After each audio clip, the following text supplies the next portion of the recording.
We start off in Mombasa County, where the Universal Health Coverage Conference is going on. Remember that at this time, that Big Four agenda, part of the Big Four agenda pillar, that is the Universal Health Coverage, is going on. There is that conference that is going on. Our reporter, Junaid Karisa, is in Mombasa with the latest on that UHC conference. Karisa, what's the latest?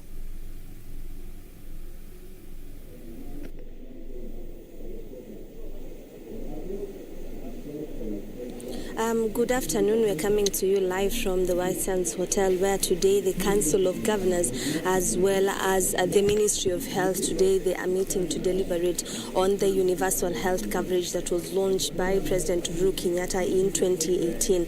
This program, the UHC, was launched by President Uhuru and was piloted in 4 counties, Machakos, and we want to hear how is it doing so far. Currently, what we know of is that the Council of Governors is meeting the Ministry of Health to share some of their resolutions, some of their proposals on how this particular program should be implemented. One of the contentious issues, of course, is the funding per particular county. You understand that Kenyans have to be enrolled under the NHIF cover, then so that it can be used to foster the UHC. However, that fact has not yet been put in place. So we want to know how has it been so far, and of course, what are some of the resolutions that these governors are proposing to ensure that the UHC is adequately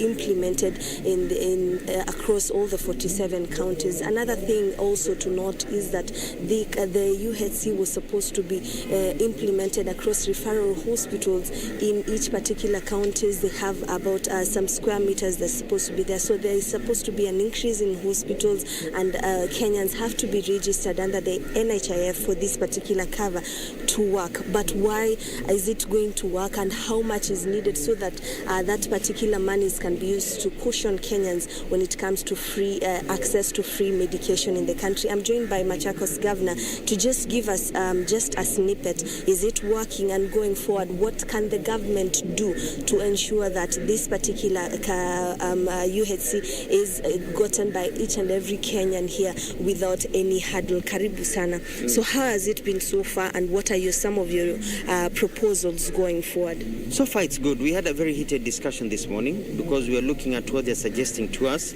a full NHIF model, whereby every person basically carries an insurance card, either paid for the government or individually, which is okay. But most of us are proposing a hybrid system whereby people are paid for and provision of healthcare is provided 100%, others pay for it.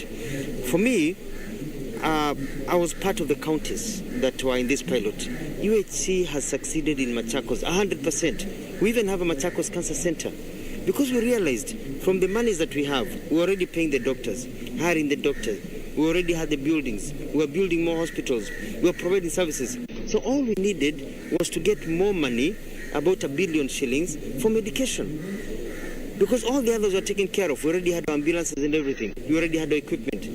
But I'm a bit frustrated because the pilot section of Machakos has not been put into consideration. They have jumped straight to NHIF. They have gone to an insurance model. You know what I mean? That is affordable. Who said that is affordable? Because for me, if I was the president of this country, and that is why I'm running for president of this country, is to do it like how they do it in the West. Yes, you can have the insurance model and competition and everything, but you can put money, 50 billion, 100 billion in the budget. Who says we cannot afford it? We can afford to build roads, we can afford to build railways, we can afford to buy guns, missiles, jets.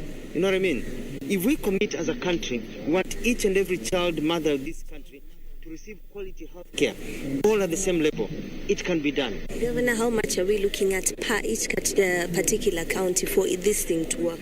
Well, for me, I would have said 1 billion shillings per county, about 50 billion shillings. We need slightly more money, maybe the first year, 100 billion as a consolidated fund, such that now each county can bring up to standards its healthcare. The problem is that some counties are well ahead, like Machakos. Others are way behind because the governors or whoever was there the first time did not invest heavily on insurance, on health. So it's a catch-22. But for me, it is all a political will. We are discussing the hybrids. We are discussing actually the NHIF model now. They are shoving it down our throats. Governors, in the morning, we decided we don't want it that way. We want it to be a hybrid system. Let's pay for some, let's then pay for some. So as the meeting continues, maybe by the time the president comes tomorrow, we'll have come to an agreement. But for me, I'm scared that we are creating a class system. We're creating a social class system. Kama wewe ni mtu wa chini, wewe ni mtu wa bodaboda, wewe ni mtu wa rejareja, wewe ni mtu unafanya biashara ya hapa na pale. Majority of my brothers and sisters, wewe maisha yako utakuwa unapata kadi, but you can only be treated up to this level. Ukiwa na pesa, you get more money, you are treated to a higher level. Kwa hivyo maskini atakufa, tajiri ataishi. That is what I'm against. And so it is a good thing, but we have to do it properly.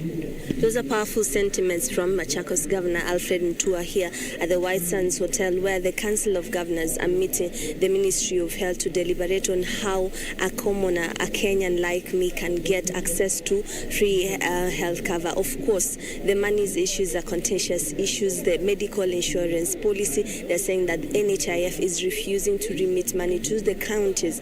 That is their biggest impediment. So they are still deliberating. Since morning we have been waiting for an address. It's a closed door meeting, so of course they will give us a communique later on, and we'll give you more update on some of the proposals they have come to an understanding with the Ministry of Health. But for now, back to you in studio. Thank you very much, Junaid Karisa. They are coming to us from the White Sands in Mombasa with the latest on that intergovernmental forum on the universal health coverage, and just interviewing the Machakos governor there, Alfred Mutua, with him just saying that he is against the insurance model, and he wants the government to set aside more funds to ensure that the counties are able to implement the UHC, of course.